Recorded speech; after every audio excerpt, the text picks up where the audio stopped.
Assistant ഡയറക്ടറായി വന്ന് നായകനായി മാറിയ ഒരു വയനാടുകാരൻ. 2013 പുറത്തിറങ്ങിയ വിനീത് ശ്രീനിവാസൻ സംവിധാനം ചെയ്ത തിരയിലൂടെ അസിസ്റ്റന്റ് ഡയറക്ടറായി അരങ്ങേറ്റം കുറിച്ചു. പിന്നീട് ചെറുതും വലുതുമായ വേഷങ്ങളിലൂടെ നിരവധി സിനിമകളിൽ പ്രത്യക്ഷപ്പെട്ടു. എങ്കിലും ആദ്യമൊക്കെ ഒരു ഡയറക്ടർ എന്ന നിലയിലായിരുന്നു ബേസിലിനെ പ്രേക്ഷകർ അറിഞ്ഞിരുന്നത്. ദീപു പ്രദീപ് തിരക്കഥ എഴുതിയ 2015 പുറത്തിറങ്ങിയ ഒരു കോമഡി ചിത്രമായിരുന്നു കുഞ്ഞിരാമായണം. ഇതായിരുന്നു ബേസിൽ സംവിധാനം ചെയ്ത ആദ്യ ചിത്രവും. തിയേറ്ററിൽ മികച്ച വിജയം നേടിയ ചിത്രം പ്രേക്ഷക മനസ്സിലും ഇടം നേടി. 2017 പുറത്തിറങ്ങിയ ടൊവിനോ തോമസ് നായകനായെത്തിയ ഗോദയായിരുന്നു രണ്ടാമത്തെ ചിത്രം. ഒരു വ്യക്തി തന്റെ സ്വപ്നങ്ങൾ എങ്ങനെ നേടിയെടുക്കുന്നു എന്നതായിരുന്നു ചിത്രത്തിന്റെ പ്രമേയം. പിന്നീട് മിന്നൽ മുരളിയിലൂടെ നമ്മൾ കണ്ടത് മലയാളത്തിന് സ്വന്തമായി ലഭിച്ച ഒരു സൂപ്പർ ഹീറോയെയാണ്. ചിത്രം OTT-യിലാണ് റിലീസ് ചെയ്തതെങ്കിലും പ്രേക്ഷക സ്വീകാര്യത നേടിയിരുന്നു. പഞ്ച് ഡയലോഗുകൾ പറയുന്ന നായകന്മാരിൽ നിന്ന് വ്യത്യസ്തമായി ഒരു പുഞ്ചിരിയോടെ സാഹചര്യങ്ങളെ അതിജീവിക്കുന്ന നായക കഥാപാത്രങ്ങളായിരുന്നു ബേസിലിന്റേത്. അതുകൊണ്ട് തന്നെ ചുരുങ്ങിയ സമയം കൊണ്ട് പ്രേക്ഷക മനസ്സിൽ തന്റേതായ ഒരു ഇടം നേടാൻ ബേസിലിന് കഴിഞ്ഞു.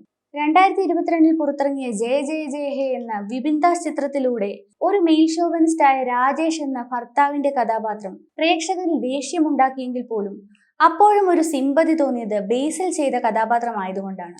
വാഴയിലെ CI ആയാലും ഗുരുവായൂരമ്പല നടയിലെ വിനു രാമചന്ദ്രൻ ആയാലും എല്ലാം വേറിട്ട വേഷങ്ങളായിരുന്നു. ഒരു അഭിമുഖത്തിനിടയിൽ പ്രശസ്ത നടി ഷീല പറഞ്ഞിരുന്നു താൻ ബേസിൽ ജോസഫിന്റെ പടങ്ങളുടെ ഫാനാണെന്ന്. അതേപോലെ പ്രായഭേദമന്യേ കുട്ടികൾക്കും മുതിർന്നവർക്കും ഒരുപോലെ ഇഷ്ടമുള്ള ഒരു ജനപ്രിയ താരം തന്നെയാണ് ബേസിൽ. 2023 പുറത്തിറങ്ങിയ ഫാലിമയിലൂടെ മലയാളികളുടെ വീട്ടിലെ ഒരു മകനെ പോലെയായി മാറി. എന്നാൽ കഠിന കഠോരം ഈ അണ്ടകടാകത്തിലൂടെ നമ്മൾ കണ്ടത് ഒരു സാധാരണ യുവാവിന്റെ ജീവിതത്തിലെ കഷ്ടപ്പാടുകളായിരുന്നു.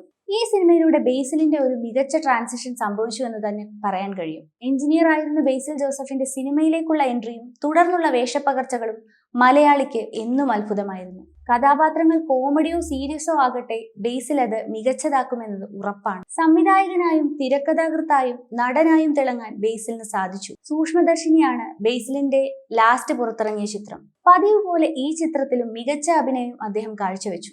എന്നും എന്തെങ്കിലും പുതുമ തന്റെ വർക്കുകളിൽ പുലർത്താൻ അദ്ദേഹം ശ്രമിച്ചിരുന്നു. ഏഷ്യൻ അക്കാദമി ക്രിയേറ്റീവ് അവാർഡ്സിന്റെ ബെസ്റ്റ് ഡയറക്ടർ അവാർഡ് നേടിയതും അദ്ദേഹത്തിന്റെ കഴിവിന്റെയും പരിശ്രമത്തിന്റെയും ഫലമാണ്.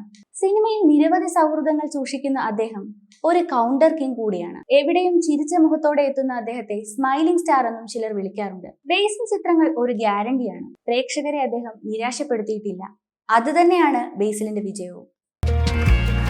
കൂടുതൽ വാർത്തകൾക്കായി B4 Blaze ഫോളോ ചെയ്യൂ, സബ്സ്ക്രൈബ് ചെയ്യൂ.